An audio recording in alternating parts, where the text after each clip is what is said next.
Hi folks, Mr. Thessalonian back here again. I want to take you through a project I've been working on. I showed you the mini gasifying wood stove prototype. This is a little bit larger version to see how it worked. I'm going to kind of take you through what's going on here. Real simple design here. You've got some open latches, so you can open up the door. The door's got the bent handle, so it naturally stops on the downfall. Won't flop against the stove where it's nice and hot. We got a little wind today, so I'm going to try to do this in between the wind. Inside, this is where you feed your material. Inside the firebox, I've got a gasification style system built in there, which I'm going to take the camera, take the top off, and show you what it looks like inside. And tonight, I'm going to light it up and show you what it looks like burning. Open the door, show you to feed it, everything about it. I have another attachment that I'll show you here in about a week that goes off the bottom of this. I'm going to have to extend the legs. I had to set it up on cinder blocks to hook it up. One of the key things about a gasifying wood stove is that not only can I run it in a typical gasification wood stove manner to heat my home, but if I reverse that action with a fan and a draw system underneath the stove, with the ability to shut off the flow out the chimney pipe and then draw it down underneath the stove, reverse the action of the system, I can produce syngas that can go outside and into a generator, which I've got just about done. I've had the gas already flaring out of the pipe. Right now I'm trying to find a generator that'll run on this. So anyways, let me go through here and take you through the rest of it. I've got a little latch up here at the top. Drops open so you can get in there, work the material around. Over here on the side, which I'll show you here a little better in a moment, is just like the system on the smaller wood stove that I showed you, the prototype, where you actually pull the little latch out and it'll actually open and shut the bottom of the main gasifier inside of there. To shut it, you just rotate it, it locks into place. There's actually a dump plate on the bottom of the main gasification chamber so that all the ash and all the coal that's not burned can dump out of the system into a catch tray down below. And that's what this door right here, this little lever, you pull it, it opens up, you can see some ash probably falling out of there. Got a little caught here. There we go. Had some material in it. So this is going to open and shut your ash trap. As you can see, I've already burnt it and there's ash dropping out. The stovepipe here is another unique key piece to this.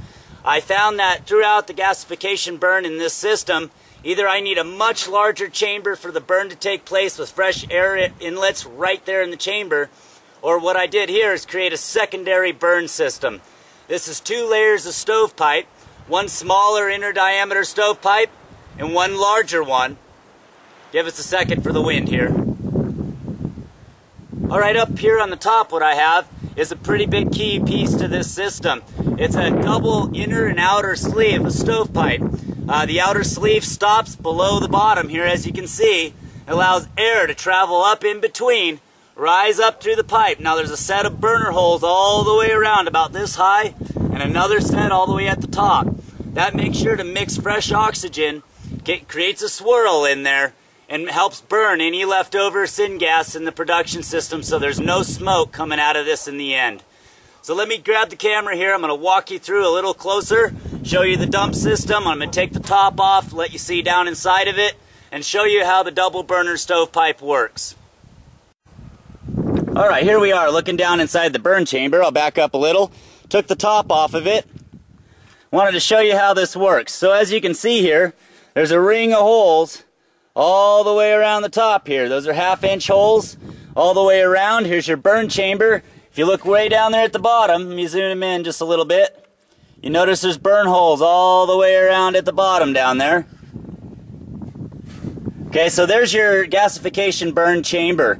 You'll notice the dump plate at the very bottom there in the square cutout. I'll open up the valve for you here, and you can see how it opens and shuts. Allows the material to dump out.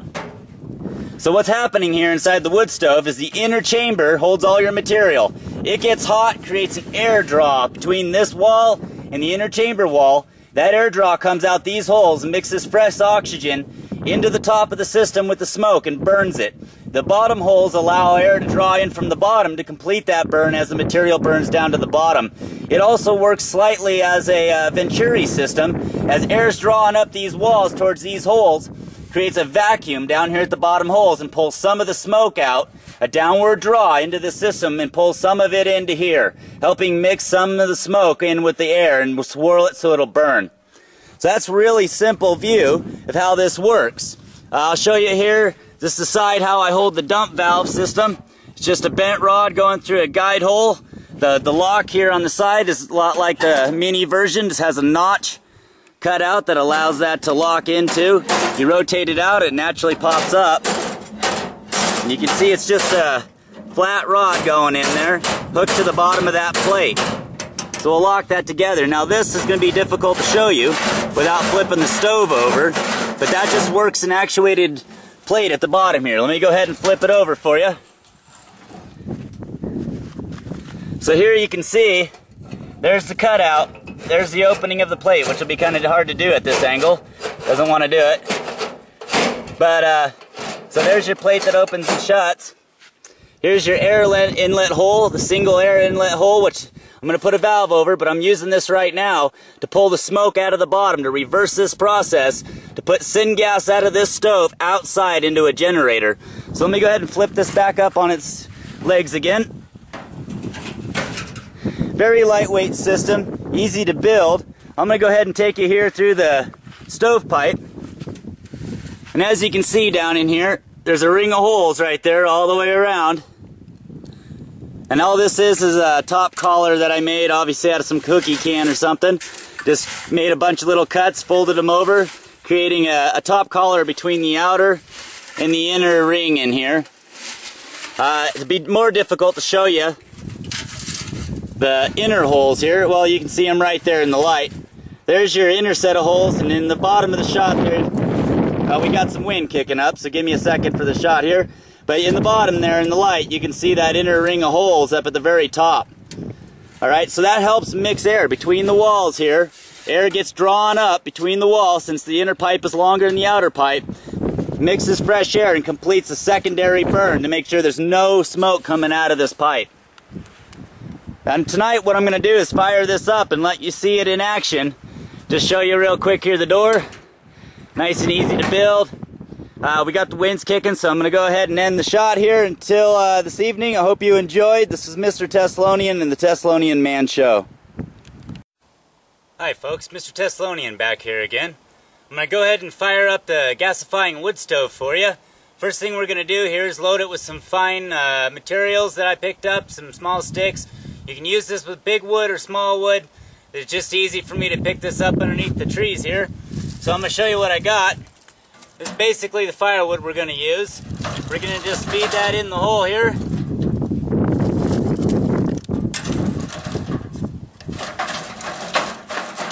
Make sure you don't have any long sticks sticking in there, kind of jamming it all up in a weird angle.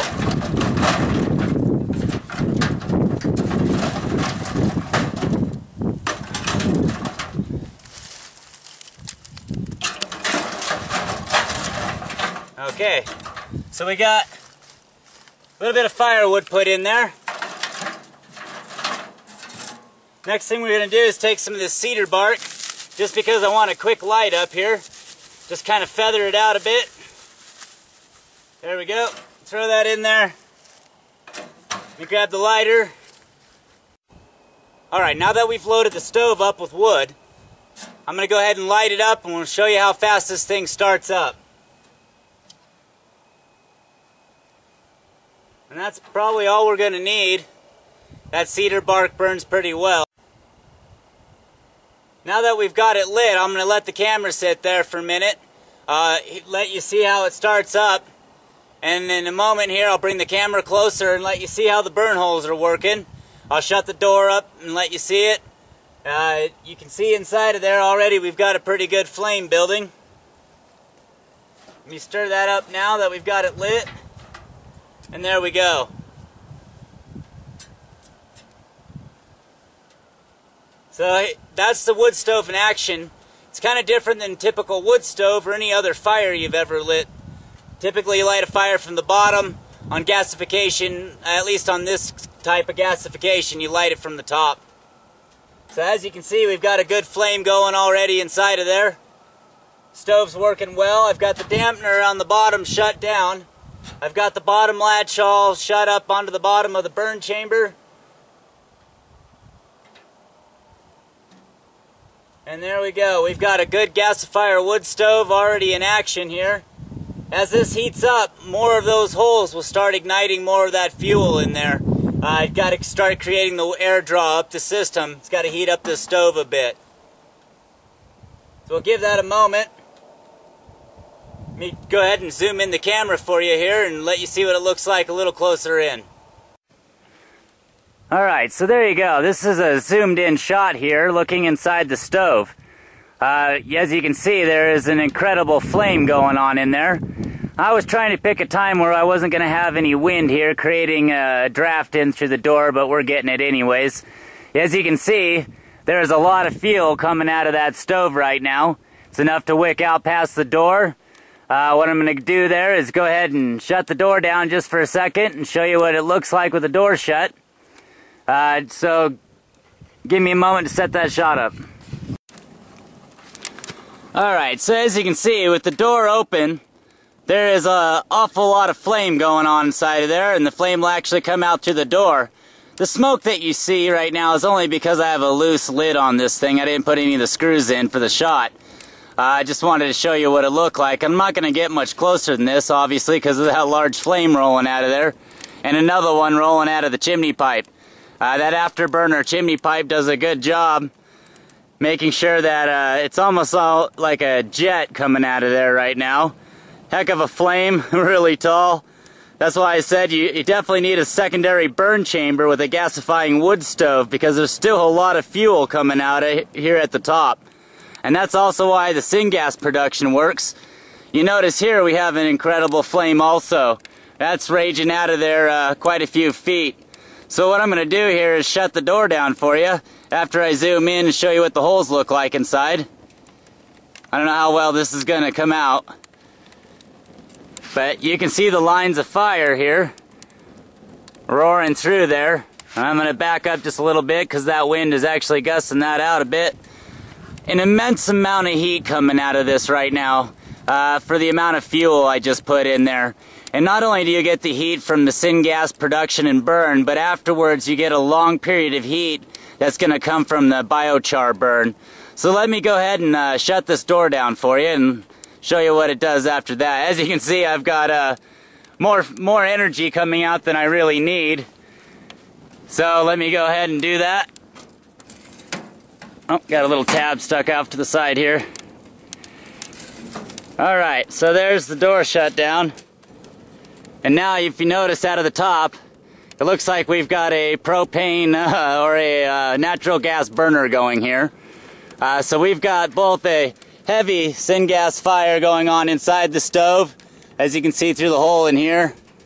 And we've also got a 4-foot flame coming out of the top of our chimney pipe. And the only reason that's being affected right now is because of the wind. But obviously a large amount of syngas production here.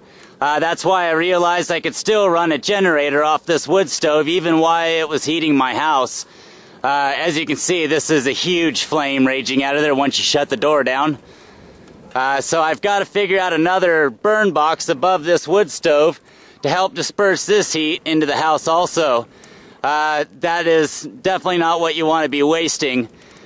But it makes you wonder just what's coming out of your stovepipe and how much real fuel's there. An incredible burner. I mean, it almost looks like a turbine engine or a jet engine burning out of the top here. That's about an 8-foot flame right now coming out of here. So I thought I'd show you that. That's one of the limitations so far I found, that definitely not capturing all the heat in the syngas wood stove. There's still a lot of energy coming out the pipe that we can burn and use still. So the next stove will be adapted to use this energy, which will be heating hot water. Also, you can turn it backwards and run your generator in the end. But as you can see, that is a very, very tall flame. It's got a lot of energy to it. I'm trying to stay down here below it just in case. So let me go ahead and open up this door again. Show you what's going on inside the stove. So as you can see, we still have immense fire going on inside. That will slow down the jet out of the top slightly when I open that door. You'll see it start to smoke a little bit more. But if you look for that little bit of wood I've put in this stove and the amount of fire that's taken place, it's obviously a better way to make a wood stove than the typical design that we're all used to. I can basically heat a large building on a very minor amount of wood, especially if I can capture even that fire there. So I'm going to go ahead and back up the camera here and give you a chance to watch it burn for a little while.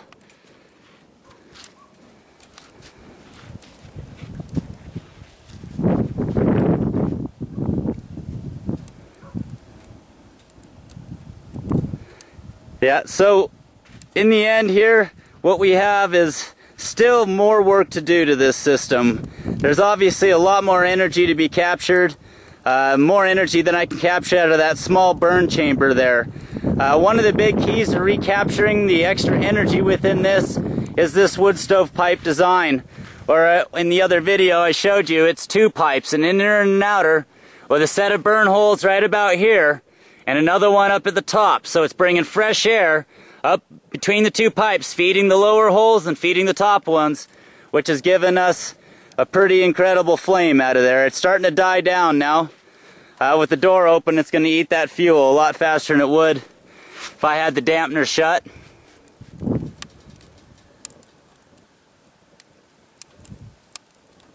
So what I have here is, I hope, the future of wood stove design. Incorporated into this with the syngas production, which will be tomorrow's video. Out of the bottom of this system, I'll put the radiator, the fan, and off with the pipe, and I'll show you the syngas production tomorrow out of that with the flare off and the lighter. And I'll show you that this not only can heat your house, very effectively heat your hot water, but it'll also power your generator. And off a very small amount of wood, I'm pretty sure that was enough BTUs worth of energy. If I'd captured all of this in a building and dispersed it as effectively as possible, I could have heated a large building on just a few handfuls of scrap tinder from underneath the tree. Well, until next time, I hope you enjoyed. This was Mr. Thessalonian and the Thessalonian Man Show. Hi folks, Mr. Thessalonian back here again. I want to take you through a project I'm working on for the production of what's called bio-crude oil, which is basically another term for a creosote that you produce from syngas production, otherwise known as gasification production. Let me take you through what we've got going on here. The system's not quite done, but right now I'm doing a test of how much gas is going to get produced by the system. That is a sealed can. Let me walk you around and show you what it looks like there. It's got just a single pipe rolling out of the back side of it, so 1-inch piece of black iron gas pipe. Real quickly here, this will be hooked up right here, this other can, right to here. I have a plug in there right now. That's going to be your first heavy creosote collection container. The gas is going to roll down here, and what happens right here is, you can tell there's a little bit of gas starting to roll out. With the wind here, it's a little difficult to tell, but there's some gas starting to roll out right there out of the top, and all I have to do is shut this valve when I'm ready, and the gas is going to start working its way through the system much more effective. As this gas starts to cool, it's going to come up to here, it's going to work its way uphill. As it does so, the hydrogen inside of the gas will be the lightest of all the gases traveling uphill and definitely make it over the top. Much of the creosote we built re-drip down into the second collection container here. Now the rest of it's going to go up, cross through the pipe here, come down through this, and right now what I'm doing with this can is setting it up to become a condenser. I'm going to fill it with cold water. That's going to make a coil inside of it, come out the bottom. Here I just wanted to see what kind of gas I'm producing. Alright folks, here we are back again. This is going to be the bio-crude oil production system here. I'm going to take you through right now. We've got it heated up. You can see a heat shield I just threw on there. It was kind of hot, so it's not going to be too straight. But this is going to be producing what's called bio-crude oil. I'm going to take you through here and just show you that our syngas production is doing pretty well. So here's the smoke coming out of the end of the whole system right here. Let's hit that with a lighter. If I can get the lighter to light. There we go. And as you can tell, it's a good burning gas there, nice and clean. Direct composition of basically hydrogen, methane, carbon monoxide, carbon dioxide, and a little bit of nitrogen.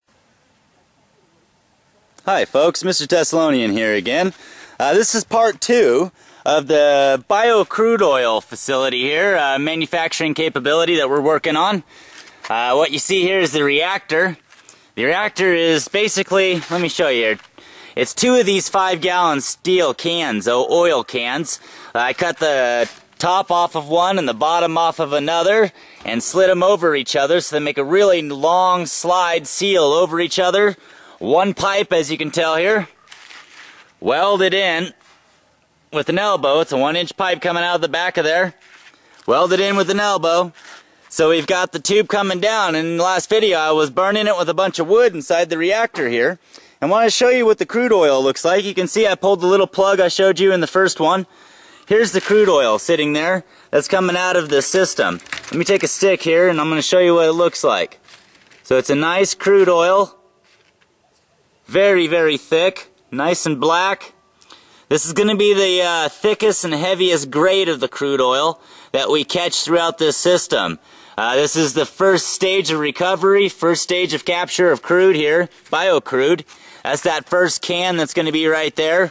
That's going to be a little bit better refined stage of crude, and then out of the third stage here, after it goes through the 2 radiators, or maybe a single radiator and a condenser out of the top up here, we'll have the third stage, which should be much more refined state of crude oil. So here's what we've got going on here. Let me back up and show you why it's working this way. If you notice here, there's a downward slope to that pipe going through there. It's working opposite of thermodynamic pressures. And what that's going to do is actually force the smoke to release as much of this crude as it possibly can, because it's actually wanting to go uphill, which would be easy. The smoke's not going to cool real quickly. By forcing it slightly downhill, we're forcing a lot of that heat energy out, making sure it's releasing a lot of that, let's call it creosote or bio crude. It's a different form of creosote than you'd produce in a normal wood stove. It also allows for the creosote to roll down the bottom of the pipe, hit our T-block here, and run down into our first collection container.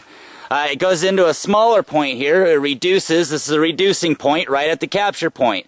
This will help restrict the pressure, help fundamentalize some of the cooling right here, and a focus point for our first capture. The gas gets refined and reduced slightly in volume through the system here. Hits our next T.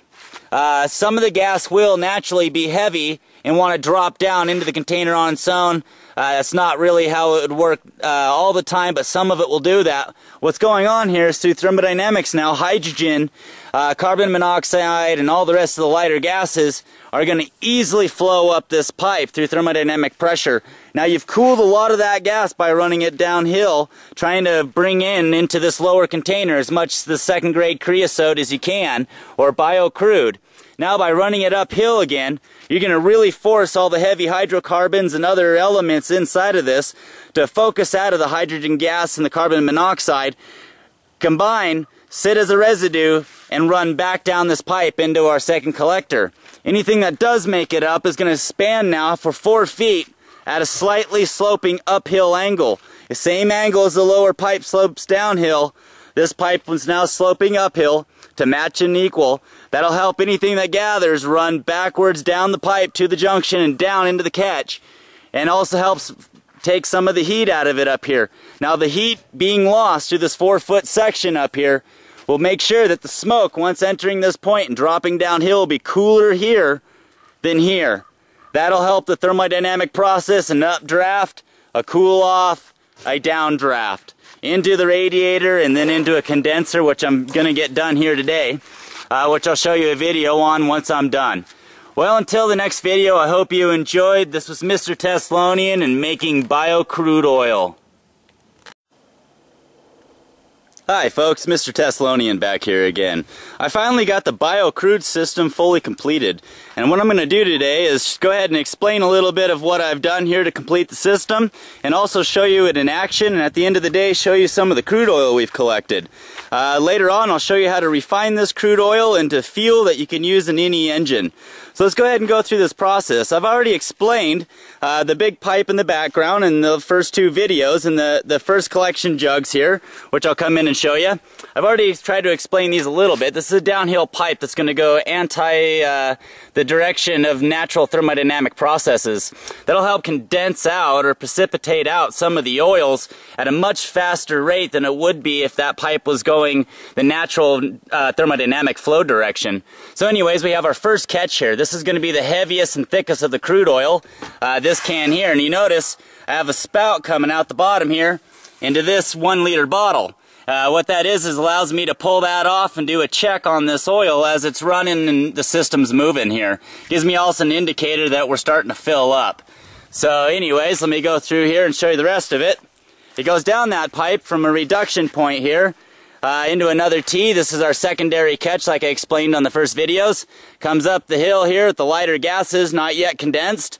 Rises across, loses a lot of energy, and now is once again restricted into a 1/4 inch copper gas pipe.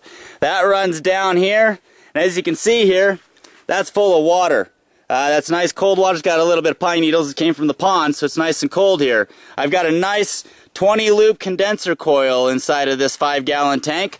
Running out the bottom of it, you see the pipe running out here into the top of this 1 gallon pickle jar here. And so you can see that it just comes into the top of the jar. The next pipe comes out of the top of the jar. We're not actually trying to put it down too far because you don't want it bubbling once this starts to fill with crude oil. You just want it grabbing the lightest of the gases, the hydrogens and the nitrogens, the carbon monoxides and others that are still left within this system. You want to grab that right off the top. Now it comes up this pipe here, goes through the T, and once again we have a secondary condenser that this goes through. Now it's about 4 or 5 loops going through there. Comes out through there, and that's where the liquid's going to condense from this condenser. That's where it's going to be caught. This is a 5-gallon plastic jug here, Culligan jug. The smoke's been cooled quite a bit by the time it gets here, so I can start incorporating a little bit more plastic in the system. The liquid will be flowing, drop in the jug, and the lighter smoke will continue on now down the pipe. And I'm actually going to show a couple shots of this running a generator and running a propane-powered refrigeration system. That way you can see that when your wood stove over here in the background is running, keeping your house warm, you can have the reactor up top, now fueling crude oil for your car. It's also heating your hot water, by the way, in your wood stove. The crude oil production, they can refine that crude oil into gasoline directly back through the stove. And out the pipe here at the end, you have both your propane-powered refrigeration system and your generator running. All off of just one wood stove and a tank of fuel above it, all from organic materials here. So give me a moment to set up the camera here, and I'm going to show you what we've got going. I'm going to light the reactor, which you see right here. The reactor is very simple. It's just 2 pieces of can. I'll pull the top off. You can see it's full of wood here. Back to the top. And all it is a cut off piece of can here, the bottom of a can, and I cut the top off the other one here. And they seal over each other quite a ways and create a really nice pressure sealed chamber reactor. So give me just a moment and I'll show you how to put this all together, light it up, and we're going to watch crude oil in production.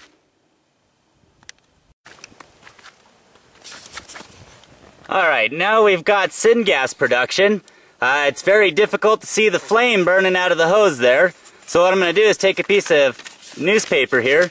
I'm going to hold it up over that so you can see there's actually a flame burning there. I'll put that back out and show you again. The flame is almost dead clear and impossible to see. You can see it lights it right back up. That's because that flame is basically a pure hydrogen flame.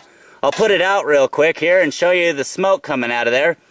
So there you go, you can actually kind of see the color of the smoke, but you notice it's very clean. Now I'll light that again here for you and show you just what it does. Now you didn't even see it light. I'll take that piece of paper there, hold it over it, and once again the piece of paper's on fire. So we've got really clean synthetic gas being produced here at the end there. So there you go, you can see just the volume of gas being produced when it's not on fire. How it's rolling out of there. Once again. And these lighters are tricky. There we go. That's the difference when it's lit. It's a very long flame. So one of the next videos I'll be showing is how to run a generator and how to use your propane powered refrigeration system off of that gas. So let me go ahead and put it out. You can see it burning here against the background. Even with the wind, it's not putting it out. It's a healthy flame. Alright, there we go. Let's go ahead and run that tube out a little bit just in case there's any moisture gaining inside of it. Alright, so here we go. We're going to go back over it real quickly here. You can see I've got a pressure leak a little bit right there and it's blowing some oil. I'm going to have to fix that, obviously. Definitely getting oil in that container. If we come over here, look inside the jug now. It's about just a few minutes after the last time I showed you. And there's quite a bit of oil in there. We look up in here and see if we can see the drips again, which I don't know if we're going to be able to. It's pretty thick in there. Yes, you can still see it just for a moment there through that cloud. It's still dripping quite nice. Obviously a very high grade oil we have here. Look at the color of that. Very auburn colored, or like a honey oil in a way. So that's hopefully going to be our highest grade of refinable fuels out of this. Let's go ahead and take a look now into the fourth one and see if now we're getting, well, I can see smoke coming into the system here. I don't actually see any drippage going in, but if the smoke's going in, actually here on the walls, you can see some condensation. It's very, very clear looking. Almost no color to it anywhere in there. And in fact, there is some building in the bottom. It's going to be difficult now. Maybe after running it for the day, it'll build up enough to show you, and then we'll dump it out and I'll show you the color that we're actually achieving. This is very clear. I'm not really sure if this is pure moisture or if it's going to be a high grade of an oil of some kind. We'll find out here not too long after today's run. Alright, we're looking at the first jug here. This is what was collected out of the second container, the second condenser jug, 5-gallon can at the very bottom of the downhill slope of the first extended pipe. You can see here, if I rock that, it's got a nice oily look to it. It's a little more liquid than the first catch, a little thinner, but it's very, very black, very nice. And if we look at it right here on the side, you can see just about how much we got out of that. And let's see, that is about 1/4 gallon right there. So let's go ahead and go on to this one. Now this is the glass jug that we had been looking at the whole time.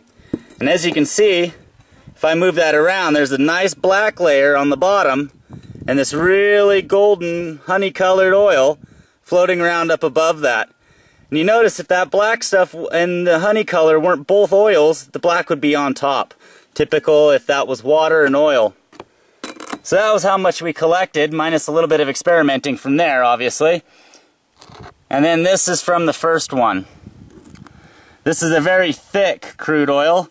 You can tell because I can put it up on the edge of the glass there, pull it back. You can see a lot of it left over behind on the glass. Still a little bit of water in there that we're going to condense out of this now that we're going to put this through the refinery. So if you look at that jar, we ended up with not too bad, a little bit there. What is that jar? About a 1 quart, maybe a 1.5 quart jar, so I'm not sure. Maybe a 1/2 quart to a quart of really thick crude there out of that one. So if we made a total measurement here between the three, we probably ended up with just under 1/2 gallon of crude oil, minus also what I have here. So let me go ahead and pull these test tubes up one by one here and show you the consistency and the color up close. So you can see from the fourth and final collector here, it's a very thin colored, almost rusty looking liquid, very thin, very viscous, not much consistency to it. Let's go ahead and grab the second container here. You'll notice a really beautiful golden color to that fuel. It's about the last of where the oils really collect, a higher grade of oil. Alright, you can notice how thin it is. It doesn't stick up on the glass all that well. Let's go to the second catch here. This is where we start getting into a little bit darker crude. And you'll notice in there, if I move that around, it will actually color the glass but won't fully stay on it. That's a pretty good indicator to the quality of fuel you get there. Very liquid. Alright, and fourth and final one here. As you can tell, if I roll that onto the glass, say towards us here, it'll actually stay and coat the glass. As you can tell right there by the streak running down it. That's a very thick crude. You can tell when I try to roll it there, it doesn't roll like the rest. It's a very slow moving crude oil. So that's what we're collecting in the very first collector, and as you can tell, it'll sit up there on the glass. We got some evaporation bubbles in between it there, but I can show you from this side. Very dark crude oil. So the next step of this project now is to put this all through the refinery, which will actually be connected inside the wood stove that made all of this. So in the end, what we'll have is all the liquid being produced, the crude oil, will once again flow back through the wood stove, go through the refinery, out the refinery tower, and on the other side we'll have a high-grade fuel to use in any engine. I hope you enjoyed. Until next time, this was Mr. Teslonian and the Teslonian Man Show. Hi folks, Mr. Teslonian back here again. Now we're going to go through the results of the bio-crude oil project, and I'm going to start from right to left here and tell you just what we're looking at and where it came from. Let me zoom in on this a bit here. That final little test tube there is from the fourth and final collector on the system, the plastic jug at the very end. That is the entirety of the liquid that was gathered in that jug, so there was no other liquid but that amount right there, which is a really good sign. So let me go ahead and zoom in on the second one here. This auburn looking one right here is from that glass jug that we were looking at during the processing. You can see a very clear, nice auburn color to that. Almost resembles a refined state of fuel already. We'll go in here one more. This is going to be much more difficult to see. It is a blacker crude. The difference between it and the first one is that this first one, which I'll show you here in a minute, this crude in the first one is so thick that it'll actually stick to the glass, whereas the crude in the second one won't stick to the glass. So we'll go ahead and show you that here in just a moment. You'll see some evaporation taking place in the sunlight here. That's both any water that might have been in there and possibly any gas fumes also that are in there. So let me go ahead and back out here. You can see these three jugs over on the right here. That is the full collection that we've gotten out of the system. And I'm going to go ahead and take the camera in a little closer and show you just how much we ended up with from that run and the three different grades. Because remember, the fourth grade, all we ended up with was that little amount right there in that test tube. So not a lot to work with.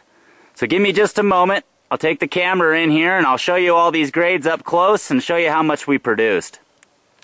What's going on here? Possibly you can see that in the bottom of the jug. I can shake that around just a little bit, zoomed in about right there, just to show you the liquid we're producing. Let me back off the fire here from our test tube just a bit while I do this. Alright, so hopefully in the shot there you can actually see that nice golden fluid, rolled to the other side there, rolling around in that jar. That is our liquid that we're producing, our gasoline off of the bio-crude fuel. Let me go ahead and zoom back out for you. Set that shot back straight across. You can see what's going on here. Alright, so it's taken us a few moments, and what I have to do to get this to work quite right, I've noticed, is I'm going to have to put a little bit of a levy or a wedge underneath that side. So give me just a moment here to put that underneath there, and you'll see from there that fuel starts flowing into that bottom receptacle there. There we go. What's going on is that I have a bit of a down tilt to my coil in there. So there we go, we're still heating that fuel system up. Let's see if we can drip some more fuel out of the condenser coil. I'm going to zoom in for you so you can see it come out. Camera there, okay, here we go. I think that'll be good enough for you to see if anything comes out right there. Here we go, I'm going to lift that condenser coil just a bit and allow any fluid that's in there to slowly make its way out. Okay, I didn't really see much more there. I'm going to set that back up.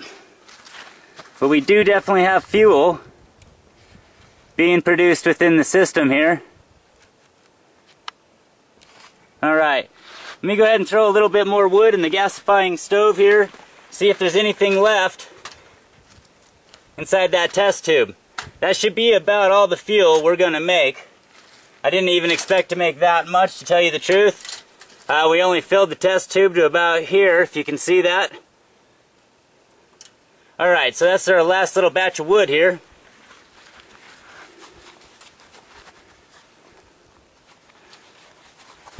See if we can't get that to heat back up just for a brief moment. See if anything's left inside the system here. And what we're going to do is take that lid off of that main jar and try to light this fuel we just created out of our own bio crude oil made from wood. So alright, you can see the flames are starting to get bigger here. I can see quite a bit of condensation still inside of the tube. I'm curious on just how much is still not making it through the condenser here. It may be very heavy oils that are just too heavy to even make it that high past the catalyst of the copper, plus the brass and other metals here. Alright, so there we go. I can hear the crude inside of there starting to bubble again.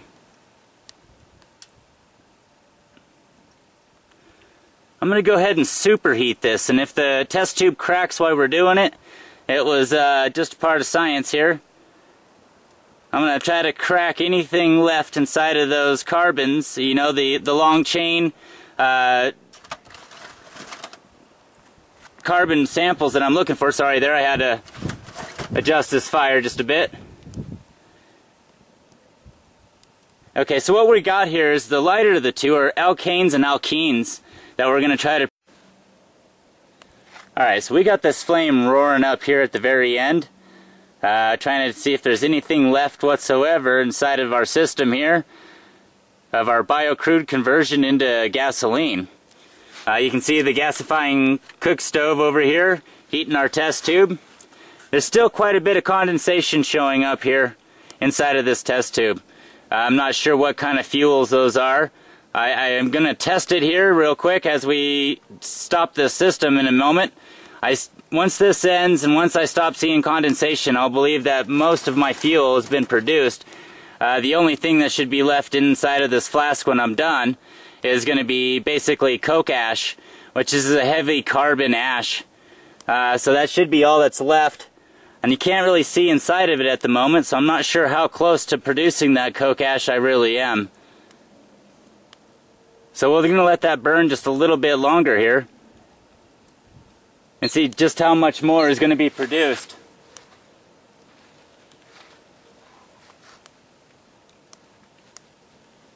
Probably heard one of those squirrels in the background just now. Alright, I'm actually seeing in the second condenser jug now, I think I see some liquid finally building in there. Let me go over and shake that real quick and see if there is actually a liquid flow. Does appear to be some liquid. Very, very little. It's not much. I can see just a light coating gathering at the bottom there. So not really much there. That could be just a further distillation from the original process here. We've been burning now for a good 10 minutes or more, and I'm pretty sure that most of what was inside of this has been cracked off of there, even though I still see quite a bit of condensation built in the top of this test tube. That does make me curious on how much more fuel is really there. We're going to go ahead and end this process when the fire dies down a bit here and test out that fuel it just produced and see just how well it works. See whether or not we've refined it far enough to become a gasoline, or if it's actually a diesel in that first one. Still, it needs to be further refined. And the winds are going to kick up here and kind of blow that flame, so that's not going to be hitting our test tube. So I'm going to lift it up and try to finish this off at a really high temperature. See if we can't isolate the very last of anything in there.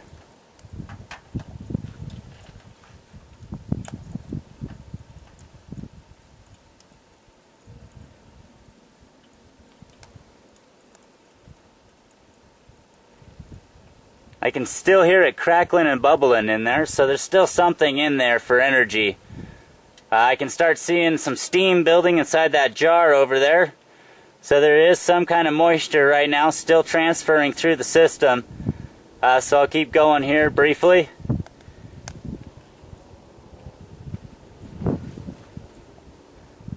For the diehards, I left this part of the whole process in there for people that truly wanted to see how far I took this, just to show you what the fuel is on the other side.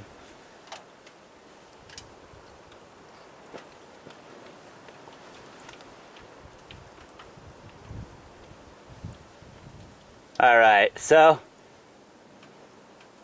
I'm going to go ahead and pull that down. I'm going to let the system cool a bit here. We're going to go over to that final jug. First of all, let's go ahead and lift this condenser once and just see if any extra fluid had been stuck inside of the coil there.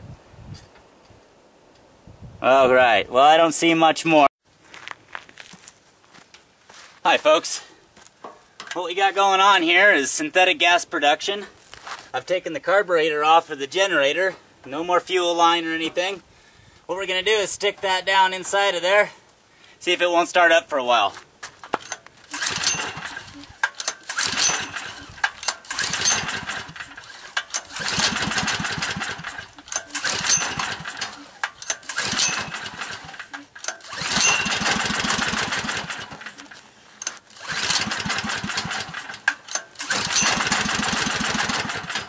Well, you can hear it firing up a little bit.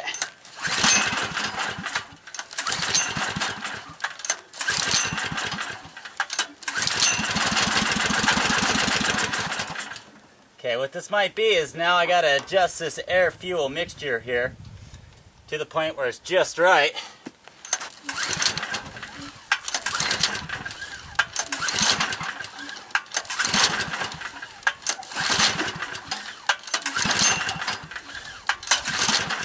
Okay, it doesn't like that as much as it did because the first one.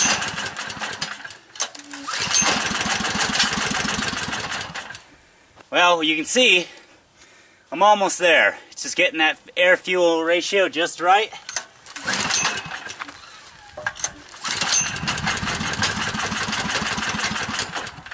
Another thing I may be doing is that the gas production may not be at high enough rate to keep the engine running.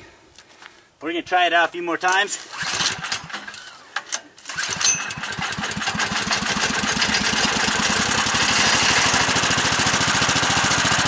And there we go. That is a generator running completely on synthetic gas. I've been at this for a little while this morning to get it right. I had it running like this a little bit ago, and I knew I could get it again. So there you go. That right now is pure synthetic gas, and you can tell as this generator gets going, it's starting to run a little bit stronger. I'm slowly moving my finger to the little air gap around the hose I just stuck down in there in my finger, and I'm using my finger right now as a kind of a valve to allow more oxygen in.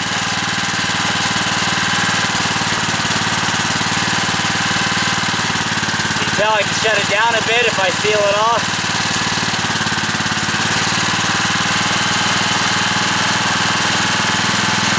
And there we go. That's electricity. One more step to turning the wood stove here into the ultimate energy independent system ever built. And right now, that's a generator creating electricity. That's a 4,000 watt industrial grade generator. So obviously I can run a smaller system a lot better.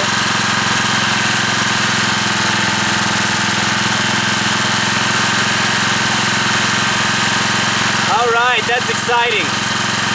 That's really exciting to know that right now, that's free energy. I don't have to pay the gas company. I don't have to pay anybody for this. You know, it's some wood off my own property. And right now, that could be powering my house. So I'm going to go ahead and sit here and let this run. I've got to put some more wood in the wood stove to allow the temperature to stay hot enough for my syngas production. I'm getting my air airflow mixture a little bit better here. You can tell the generator's running a little better.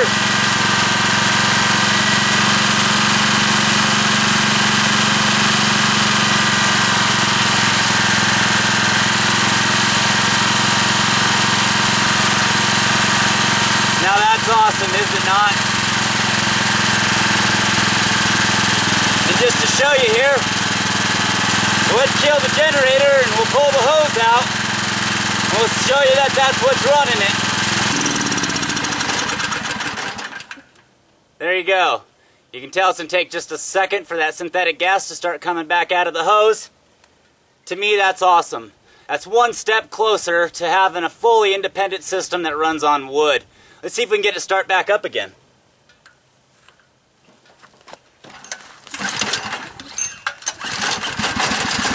Aha! Look at that!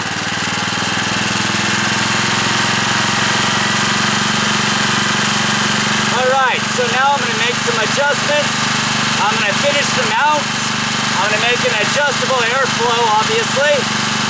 And I'll be able to, when this wood stove system's fully designed and built, the wood stove will be in my house.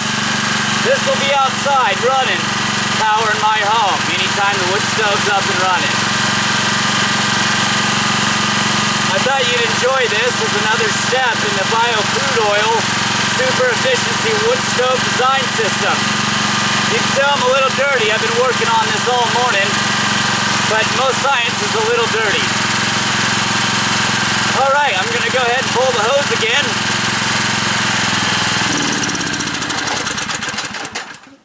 That is incredible. Just to show you, if I got one on me here, how flammable that synthetic gas really is. There you go. It's right on fire right there. It's an invisible gas flame. I mean, that flame's almost dead clear. Very clean fuel we're producing. We'll put that out again. One more time, see if we can fire this thing up.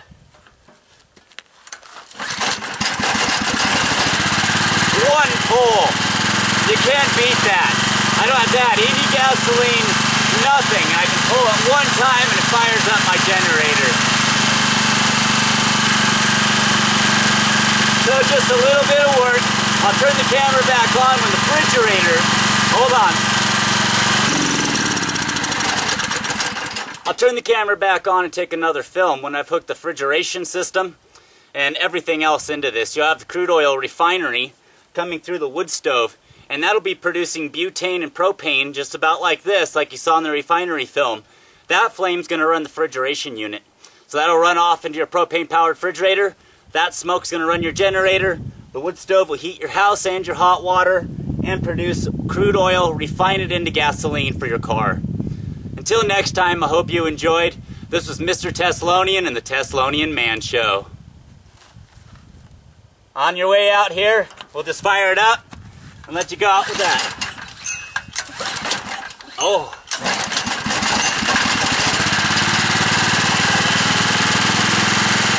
There we go. Hope you have a great day.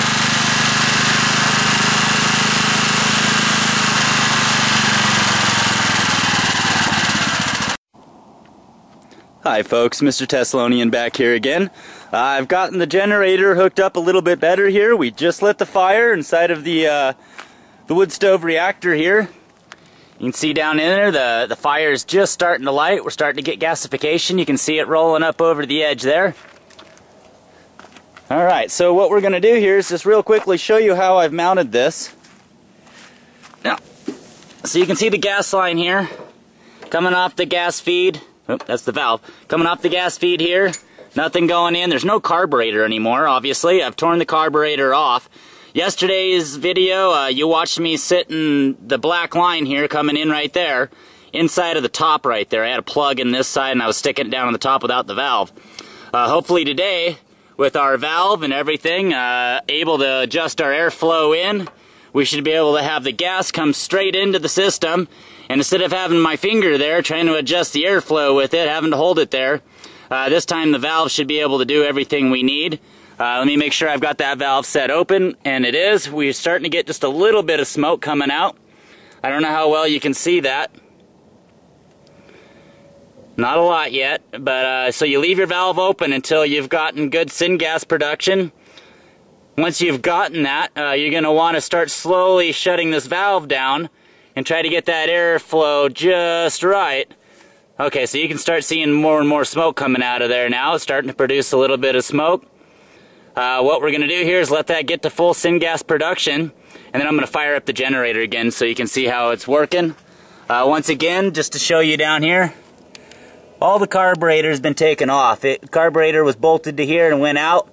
That's just a T, gas line coming in, and this is so it can blow by while you're firing up and to adjust for fresh airflow after you've got syngas production when the generator's fired up.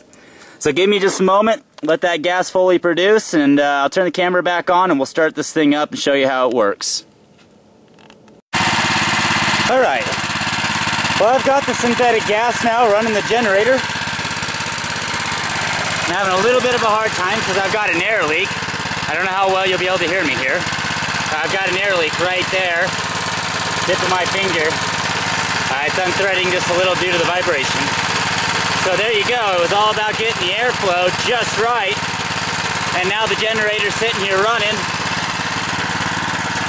As you can tell here, it goes up into that tank, into the second condenser, into the jar, up into the first condenser, into that tank, the Brio crude catch tank, and all the way back into the wood stove. So there we go. There's our generator. Now I don't have to hold my finger there. And what I'm going to do now is go get something to hook up to it. We're going to test the load output and see if it'll keep running under load. So give me a moment to go grab something, we'll plug it in and see if it works. Alright, we got it running good. Try a load test.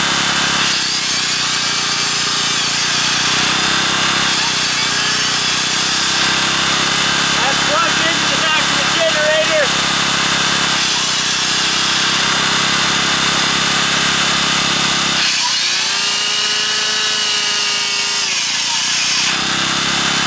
So there's a great load test.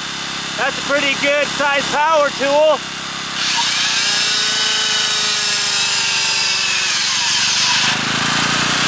It does load it down a little bit, but you can use quite a bit of your tools.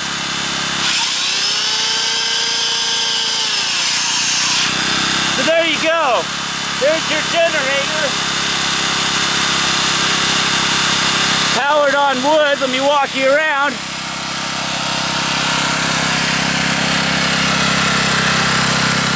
So there you go. There's the cord.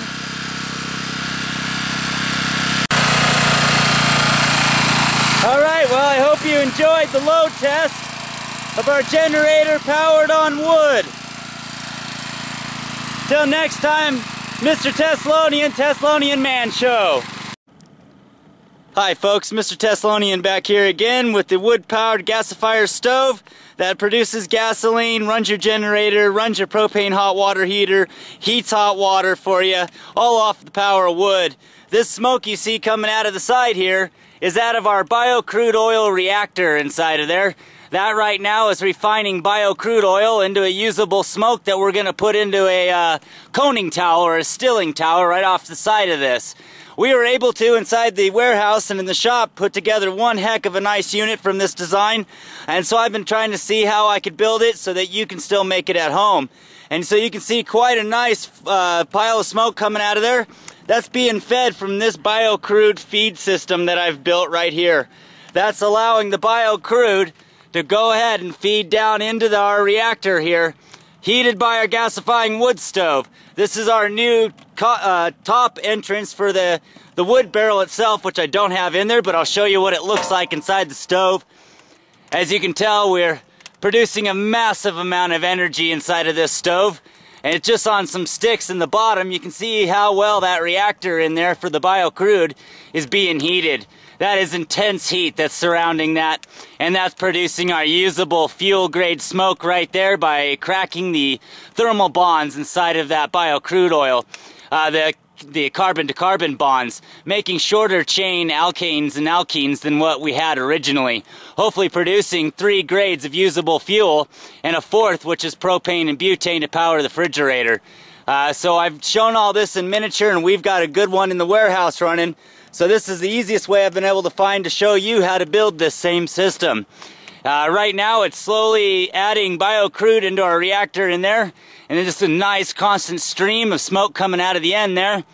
If you notice here, we still have a good jet coming out the top.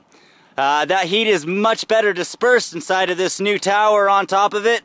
This is doing a really good job, and this big circular opening that you see is where we put our wood can. I've got a handle on the back so we can actually sit there, feed that all the way in the system, just like that. It'll stick out the back side.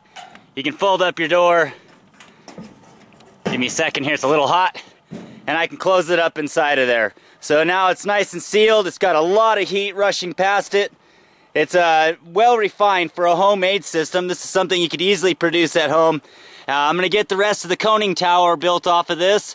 And then I'm going to go ahead and put the refrigerator on, the generator on, show you the 3 kinds of fuel, and we're going to go ahead from there, and I'll show you the final product here in a few weeks that we've got in the warehouse. Hope you enjoyed. This was Mr. Thessalonian and the Thessalonian Man Show. Hi folks, Mr. Thessalonian back here again. I want to take you through the completed system of the bio crude reactor, gasoline producing, generator running wood stove. Let me go ahead and just start with the beginning, which you've probably already seen in previous videos. We still have the same wood stove with the biocrude reactor that goes inside of it to take your wood and turn it into biocrude and synthetic gas. And you see the fractional distillation center. We have a catalyst metal coming out of the top up there running down, which is copper through all that, which helps disperse a wood wine in the end, which I'm going to show you in another video what to do with that, which is how we can create methanol fuels out of that. Anyways, the synthetic gas comes out through the white line and into our generator, so we'll have our generator running, as you've seen already. Now, what happens here, this other new can, is our biocrude feed can. We're going to go ahead and pour biocrude into this. That's going to come out through the bottom, through a specially designed one-way valve that I've built right here. You can see a little back pitch to it all. It's all designed to be that way. There's a one-way valve that when the reaction pressure inside of here reduces, that valve will open on a spring, allowing more liquid to get in there. The second that liquid starts to react with the heat inside of the stove, it'll produce heavy pressure inside of this and closing that valve so I don't overflood my thermal cracking unit for the bio crude oil. On the other side of the stove here, you'll see that it comes out into our first catalyst tank. I have this packed full of a couple metal catalysts, so that way it'll actually help separate different kinds of fuel out right here. One kind of fuel is going to come up over the top here. This will be our gasoline style fuel, and the other kind is going to come out through the bottom and out this 1-inch pipe that right now I have capped off. I'll show you what we're going to do with that in a later video. So the pipe comes down into the bottom of our fuel collection jar here. It's going to bubble inside of a little bit of liquid I'm going to pour in there. It's just a base, an oil base, to try to help stabilize some of that smoke through a liquid so it doesn't come right out the top. And that out of the top of the jar here, you see the pipe running, comes up, and goes right into the burner for a propane-powered refrigeration system. So all the butanol and propanol being produced throughout our reactor over here for our biocrude production will now go out this line and be lit right there, so be running the propane-powered refrigerator. The copper here is actually another catalyst metal, just to explain to you some of what's going on and some of the metals that you see and why the dissimilar combinations of metals here. Our stainless is a non-reactive. This does not react with the synthetic gas like all the rest of these. They have nickel and they have copper and aluminum and other things inside of those so that we can get a better catalyst reaction. Anyways, the copper, what it will stop is any wood wine production, again, out of the top of this. The wood wine will actually, the smoke will hit it, produce the wood wine, which will condense and collect once again inside of our jar. More of a refined form of methanol than wood wine at this point, because we've already taken it from wood wine and put it back through the system. So once again here, let me take you up through the top and just show you the new coning tower and some of the things that got in there. One of the things that is inside of this is 20 feet of this copper tubing. And I don't want to run it with this in there without the water tank hooked up because I don't want to burn out the tubing. But this goes inside, which I'll show you here. Right inside the tower. I'm going to stretch that coil out pretty bad. But that goes right inside the top of this tower above that tank. And that's your hot water heater inside of there. And I'll show you that running once I have a hot water heater tank I can hook up to it. I have 2 coils here, as you can tell. This was our first test coil that I've run the first prototype with. And I bought some new stuff to add on to that. Hopefully we can produce basically a high grade of hot water, or even at a certain temperature of steam output here, with low pressure steam anyways. Once again, we've got our reactor can, holds our wood or any of our plastics or trash that we want to put through the system. I've got a turn crank now on it so I can twist it. That will go through this door right here. So you flip down that door and you have that nice opening. It holds itself up. You can now take your can full of wood. That's gonna stick on me because I'm using one hand here. And there we go. Now that comes out the other side. You can go ahead and flip that right back up and close that down so all the heat goes past your reactor can. And there you go. There's the finalized system ready to go, and we're going to be producing 2 grades of fuel. Like I said, our second grade here will actually have to go back through the stove one more time. It's a different grade, it's heavier, so we'll have to put that back through the stove and we'll refine that a second time, and it'll become another usable form of fuel through a different set of catalysts. Well, I hope you enjoyed. Until next time, when we fire up the system, this is Mr. Thessalonian and the Thessalonian Man Show.